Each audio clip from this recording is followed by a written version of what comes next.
আসসালামু আলাইকুম। তো কেমন আছো তোমরা? তো আজকে আমি তোমাদের মাঝে একটা নতুন ভিডিও নিয়ে আসলাম।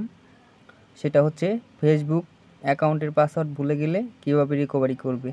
তো আজকে আমি তোমাদের দেখাবো। তো ভিডিওটি দেখো সম্পূর্ণ। তো প্রথমেই ক্রোম ব্রাউজারে চলে যাবা। তো এখানে লিখবা ক্রোম ব্রাউজারে ফেসবুক। তো ফেসবুক লেখার পরে এখানে সার্চ করে দিবা, ঠিক আছে। তো আমি ফেসবুক লিখে সার্চ করে দিচ্ছি। তো সার্চ করে দেওয়ার পরে প্রথমে যে এই যে ফেসবুক অফিসিয়াল যে একটা লিঙ্ক আইছে, তো এটাতে ক্লিক করবা তোমরা, ঠিক আছে। তো আমার প্রথমে এইখানে আছে ফেসবুক, তো আমি এখানে ক্লিক করে নিলাম। তো ক্লিক করার পরে এখানে হচ্ছে প্রথমে তোমার যেই নাম্বার দিয়ে ফেসবুক অ্যাকাউন্টটা খুলছো, তো সেই নাম্বারটা কিন্তু অবশ্যই লাগবে, ঠিক আছে, ফোনে অ্যাক্টিভ যেন থাকে। তো আমি সেই নাম্বারটা বসিয়ে দিলাম। তারপর এখন অ্যালেজেল একটা পাসওয়ার্ড দিয়ে দিলাম, কারণ আমি পাসওয়ার্ড তো ভুলে গেছি, কীভাবে রিকভারি করবো। তো এই কারণে পাসওয়ার্ড তো আমার মনে নেই। তো দেখো আমি কীভাবে রিকভারি করি। তো এখানে দেখবা যে ফরগেট পাসওয়ার্ড। তো ফরগেট পাসওয়ার্ড এখানে একটা ক্লিক করবা। তো এখানে একটা ক্লিক করার পর তারপর হচ্ছে তোমার এই নাম্বারটি শো করবে, তো তুমি কন্টিনিউ করবা।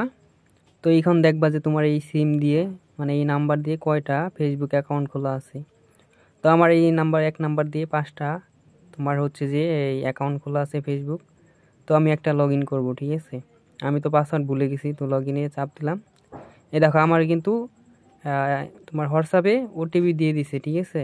এই ওটিপি দিলেই হচ্ছে যে আমি একটা নতুন পাসওয়ার্ড দিতে পারবো, ঠিক আছে। তো আমি ওটিপিটা দেখে নিচ্ছি। তো আমি এখানে ওটিপিটা পেস্ট করে দিচ্ছি। তো তোমরা এইভাবে করবা, ঠিক আছে। অবশ্যই কিন্তু সেই সিমে হোয়াটসঅ্যাপ খোলা থাকতে হবে, ঠিক আছে। হোয়াটসঅ্যাপে কোড আসবে, এখানে দেখো যে নতুন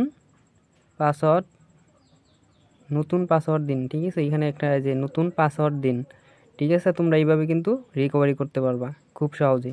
এখন তুমি একটা তোমার পছন্দের মতো পাসওয়ার্ড বসিয়ে দিবা। এই হয়ে গেলো কীভাবে ভুলে যাওয়া পাসওয়ার্ড ফেরত আনতে হয়, কীভাবে মনে করো যে পুরাতন ফেসবুক অ্যাকাউন্ট ফিরে আনতে হয়। তো খুব সহজেই পারবা, ঠিক আছে। আশা করি এই ভিডিওটা দেখে অনেক কিছু শিখতে পারছো। তো আজকের মতো এই পর্যন্তই। ভালো থাকবে, সুস্থ থাকবে। আল্লাহ হাফেজ।